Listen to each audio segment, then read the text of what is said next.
Of all the mountains on Earth, why did the Watchers choose this one? Not Sinai. Not Ararat. One mountain. One decision. And humanity was never the same again. In Genesis 6, a strange event is mentioned. The sons of God descended. But Genesis never tells us where. But the book of Enoch adds a detail. A location. A mountain. A place called Hermon.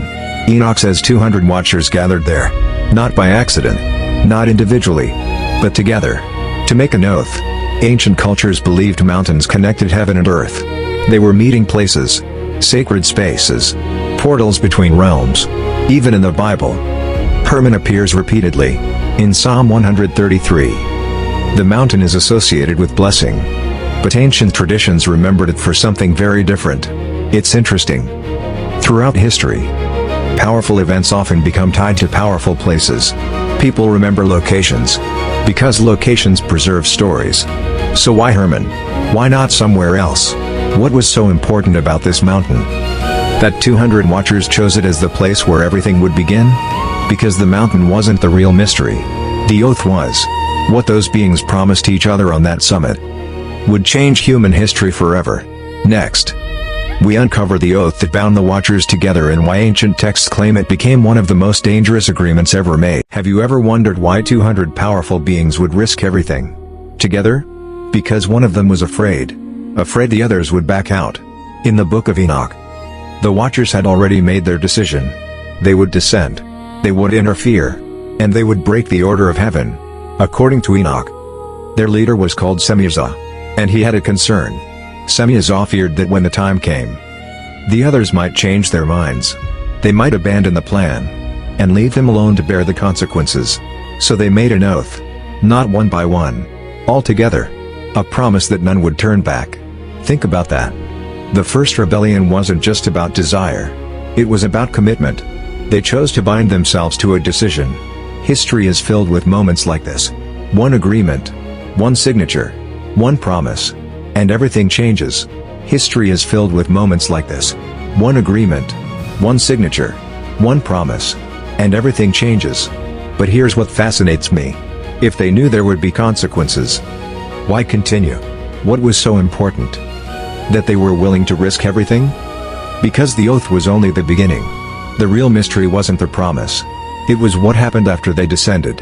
Next, we uncover what happened the moment the Watchers reached Earth, and why ancient texts describe it as a turning point in human history. What if there was a place on Earth where ancient people believed heaven and earth actually touched? A place so feared that kings, prophets, and empires all remembered it. And according to ancient tradition, the Watchers chose it for a reason. Ancient cultures often believed certain places were different. Places where the unseen world felt closer. Places where divine beings could cross into human history. In Genesis 28, Jacob has a dream. He sees a ladder connecting heaven and earth. And when he wakes up, he says, "This is none other than the house of God. This is the gate of heaven." Now imagine this. What if Mount Hermon was remembered in a similar way? Not because it was holy, but because something crossed over there. Many ancient traditions connected mountains with divine encounters. Mount Sinai, Mount Zion, and in Enoch, Mount Hermon. Even today, people travel across the world to places they believe carry history, memory, meaning, because locations tell stories. But here's the mystery. If Hermon was just another mountain, why did the Watchers choose it? And why do ancient texts keep bringing us back here? Because what happened on Hermon may have been more than a descent. It may have been a declaration, a challenge to the order of heaven itself. And if that's true, then the next question becomes even more dangerous. What exactly happened when they arrived? What did they teach humanity? Next, we uncover the first things the Watchers allegedly taught humanity and why ancient texts claim those teachings changed the world forever. But first, if a doorway between heaven and earth really existed, would you want to find it? History remembers the flood, but almost nobody talks about what happened right before it. Because according to ancient texts, the most dangerous journey in history wasn't upward. It was downward. The oath had been made. The decision was final. There was no turning back.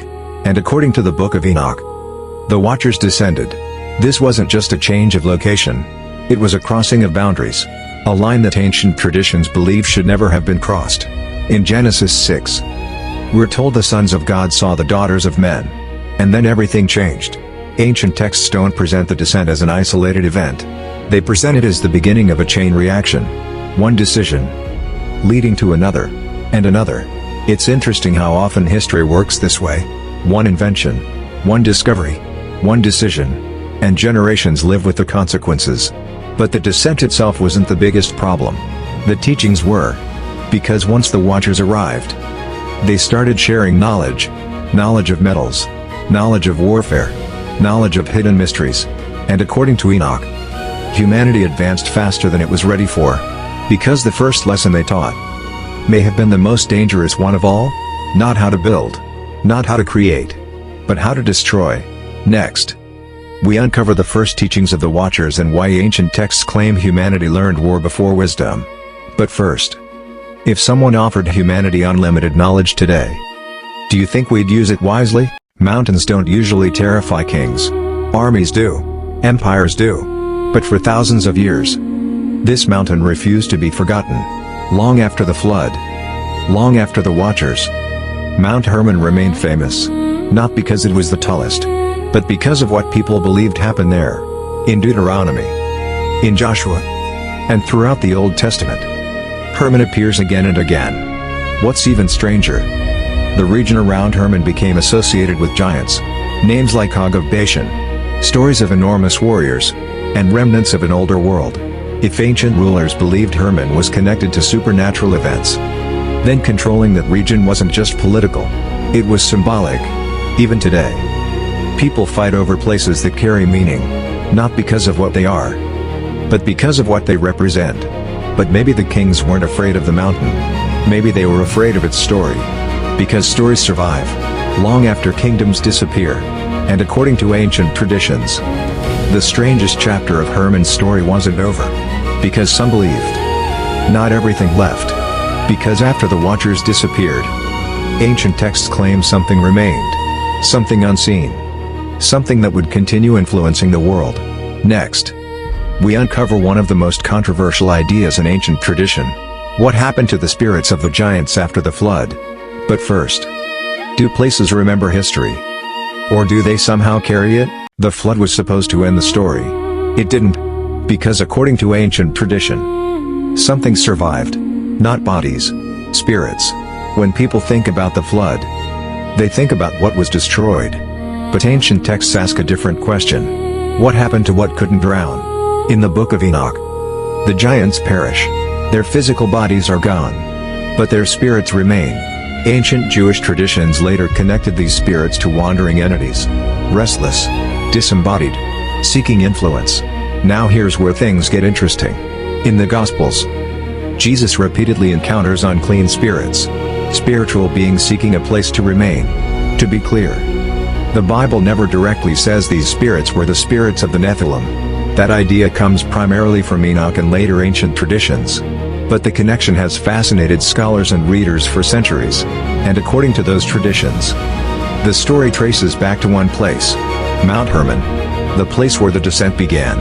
Whether you view these stories as history, symbolism, or spiritual lessons, they all point to the same idea. Actions have consequences that outlive the people who make them. Maybe that's why Hermon was remembered. Not because of the mountain itself, but because of what started there. A decision whose effects echoed through generations. Next, we reach the final chapter. The mystery hidden in plain sight. The reason Mount Hermon still matters today. And why this ancient story refuses to disappear. But first, do you think some stories survive because they're true? Or because they're trying to teach us something? What if the war in heaven never ended? What if it simply changed battlefields? Watch till the end, because, for 6 episodes, we followed the rebellion, the fall, the division, the war. But now we arrive at the question that changes everything. Because after the war, the story doesn't stop. It moves toward humanity. In Genesis 6, we read about the sons of God descending. In the book of Enoch, those beings become known as the Watchers. The rebellion in heaven was about crossing boundaries. And so was the rebellion on earth.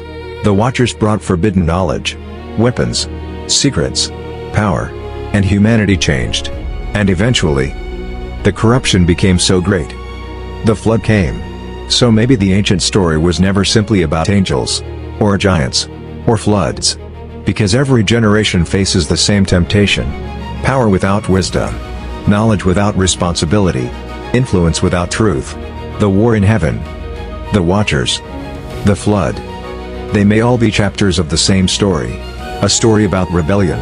A story about choice. A story humanity is still writing. But one mystery still remains. If the Watchers descended, where exactly did they come from? And why was one specific location chosen? Next, we begin a brand new series. The mountain where heaven touched earth. The true mystery of Mount Hermon.